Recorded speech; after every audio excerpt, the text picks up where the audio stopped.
Hello everyone, welcome back to another video.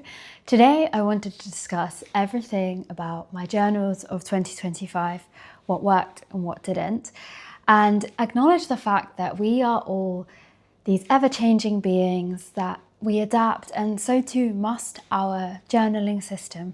It must change and adapt with us. Certain things will work one year and certain things won't work the next year. But I want to reflect on what did work for me this year and what I will be bringing with me into my next year, and really go through my journaling ecosystem, as I've seen it called. Just go through my journals and my notebooks and explain what worked and what didn't, what might help you. And as I said, we're ever changing, but we're also very different from one another.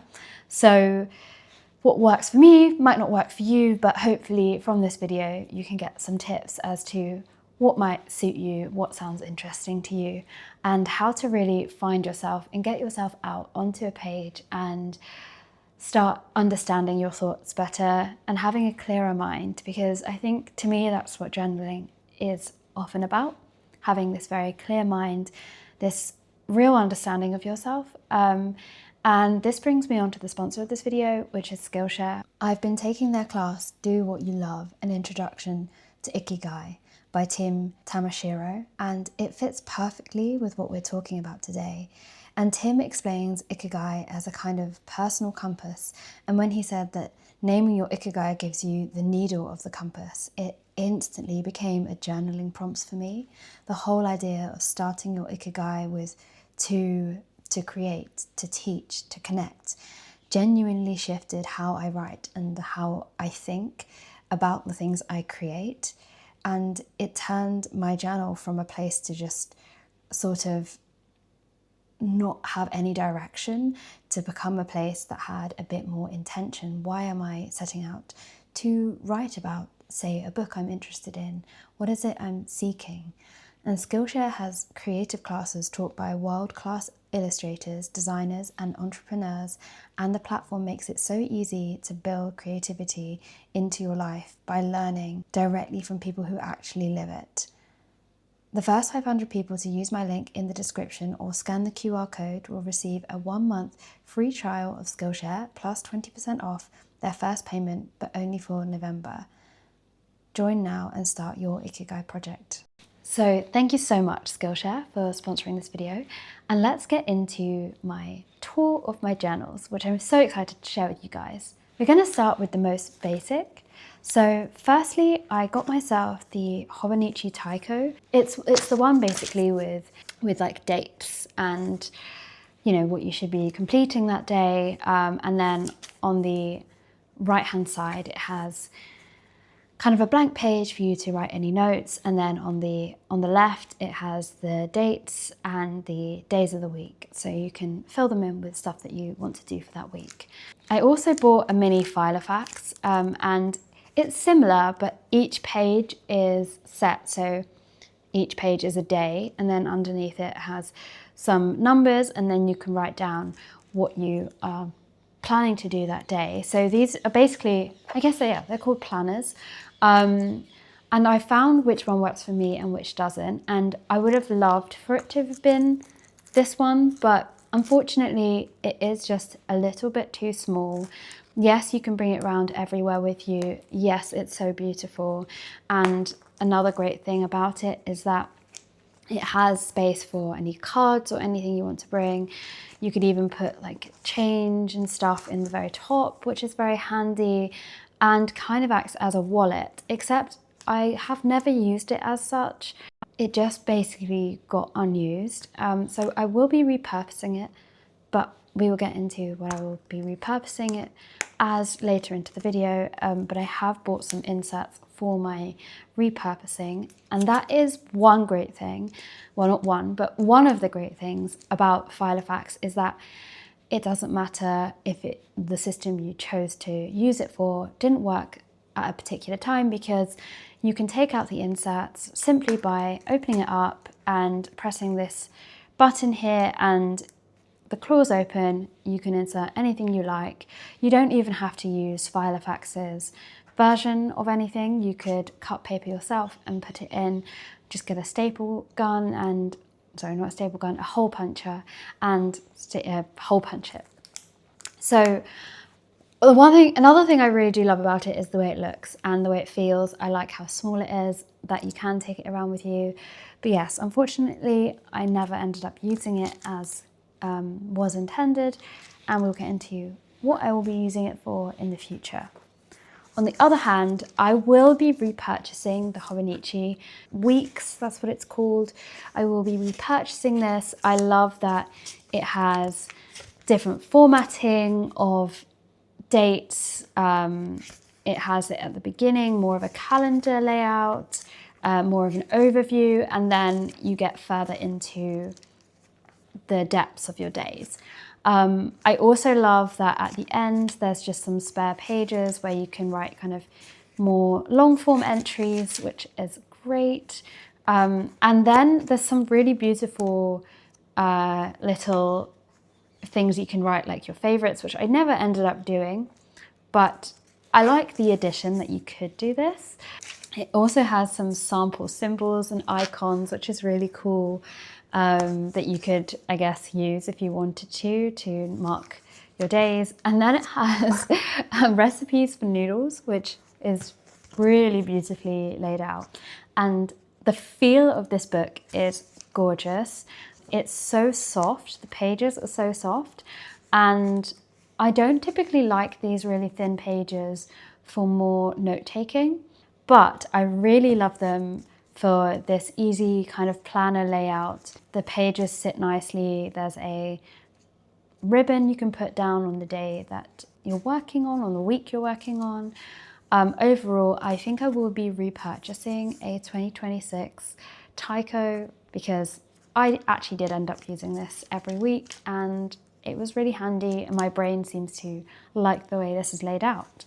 So, love you. Also, love this olive green. There are also different, well, for 2025, there was a blue version with cherries on, which I really loved. There are several different versions, so I'm excited to see which one I will get for the new year. So something else I purchased was this quite cheap material and made it into this sort of almost Paper Republic-like, but a cheaper version, because I don't think this is real leather. Yeah, kind of like this notebook holder. I like my charms on it because they actually are personal, but I don't love the way this feels. It does feel kind of cheap, and I just don't like the system of doing this. In my head, I thought I'd be able to bring this around with me, but it doesn't give me the right feeling, and I can't quite put my finger on it. To be able to hold more notebooks inside, I was thinking of getting the Taschenbegleiter. I'll put it on screen so you can see what I mean. They are quite expensive, but they look so beautiful, so durable, and professionally made, whereas this is just like cheap and feels cheap. Also, I like that it has these kind of clasps as opposed to this, which just has elastic bands and you put your journals or your writing inside. I also don't love, for my note-taking, for the books to be more B6, which is this longer lengthway than width sort of layout. I prefer it to be a little bit more, I either prefer A5 or I prefer more of a square look, which we will get into, for no reason really. And then, so inside, I then got the Midori notebooks, and I love the Midori notebooks. They are so soft. The quality feels absolutely incredible. And then inside I actually opted for the square grid paper, which I think I did like, but I think I'd prefer just the dotted paper because I want there to be lines so I'm able to write, because if I have it completely plain, it just ends up looking quite messy for me, because I have, like, what's it called? I'll write here what that's called, but you know what I mean. Yeah, I definitely need some kind of outline to be able to write in straight lines. But I use this notebook.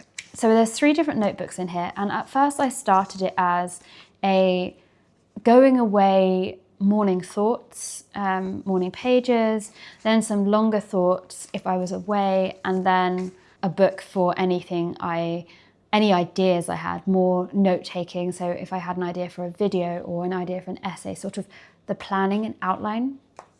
And so I did end up using it as such, but like I said, I will continue to use these notebooks. I just want to not have them in this. I think we'll get onto this further because I have another book for my morning pages, but I just didn't end up using my morning pages. And when I'm on holiday, I'm just so excited to start the day and speak to my partner and be like, not present in my own thoughts, but just more present in the actual day itself, that I just didn't really end up doing my morning pages when I'm away. So I don't think that's something I will continue to do. I don't even think I'll continue to do morning pages as a whole anyway. And then for long thoughts, these books are a little bit too small for long thoughts, so it just didn't really work for me. So I think I'll be keeping the notebook on planning still here, but I don't think I'll be using this as long thoughts and as morning pages. So I will repurpose them. Perhaps they will just continue to be 2 other planning pages, and therefore I don't need to have this whole setup here just for planning. Like, this feels like way too much for that. And then I also have my morning pages book, which I didn't enjoy doing. I ended up having loads of negative thoughts and writing them down because I felt like I had to write something down. It just wasn't for me. It felt very performative for me. I've never been someone to actually keep like a diary, or I don't really love writing my thoughts and feelings out because it doesn't, I find that I actually find myself in reading a book and then seeing how I relate to it and using books as prompts, as opposed to just like completely coming up with a thought I feel like I'm forcing thoughts to happen, forcing myself to be somewhat negative about things that I'm not actually feeling too strongly about. So I don't think I'll keep up with the morning pages. Again, I think I'll repurpose this book to be something else. This was just like, I just found this around the house, so I don't feel too bad about it, but I do really love this sticker of Frida Kahlo on the front. So yeah, I will be repurposing this. I prefer the size of this book. I like that it was just lined, find that very easy. But yeah, it was just a random book I found around the house, so I don't feel too guilty about that. And then I actually had this smaller book here, which is a Moleskin paper book, I'm not sure. But I would just write kind of any quick ideas that come to my head with no further thoughts, like a really like in-out book. And I don't mind bringing this around with me because it's just kind of like tattered and yeah, it's not the most aesthetic, but I would be happy to purchase something like this again because it doesn't feel too precious. It's just to instantly put out, like, it might be a title or a word that just interests me. I just write it down. This was actually useful and I did keep consistently doing this. So I think I will be keeping this book and then repurchasing something similar. And then another book I finished was, I love this. So this is a Moleskin. It's got like it's soft, but it's got like a leathery front, kind of like feels very, yeah, it feels really nice in the hand. I like that you can shut it, so if you put anything inside it, then it won't fall out. Also, I love this brochure I found from a Royal Academy art exhibition I went to with Tracy Emin and Edward Munch, The Loneliness of the Soul. Didn't love the exhibition, but I love this. I just love the font and everything, so I stuck this on it. And then inside here was genuinely, so kind of like this book, but just filled a bit more with further thoughts on that and longer note taking. So like this would be like maybe the title of something, and then this would be like more research into that, more further thoughts I'd had. Here what was that? Here, oh, here's some quotes from like Virginia Woolf, Rita Mae Petaway, about Louise Bourgeois, and what else? Some on Joan Didion here. But yeah, a little bit more fleshed out thoughts. And I think I will be repurchasing this. I actually did repurchase this same, so I did find a book. I wanted to try another book out to do the same things in as I did with this. So I did buy this small Midori notebook, but I actually think I prefer this. I just really love the way it feels. I feel so like, oh, I don't know, I just really like the way it feels. Whereas this is like, it sits much nicer. So if you prefer that, then this would be a good little book for that, because it's bound in a certain way that allows that. And it does feel a lot softer. The pages are nicer in this book, but I just love this. I love the rounded edges. I love the black notebook cover. I will be repurchasing one like this after this one is finished, but it was good to try it. I also found this a little bit too small, whereas this is just like a bit better for me.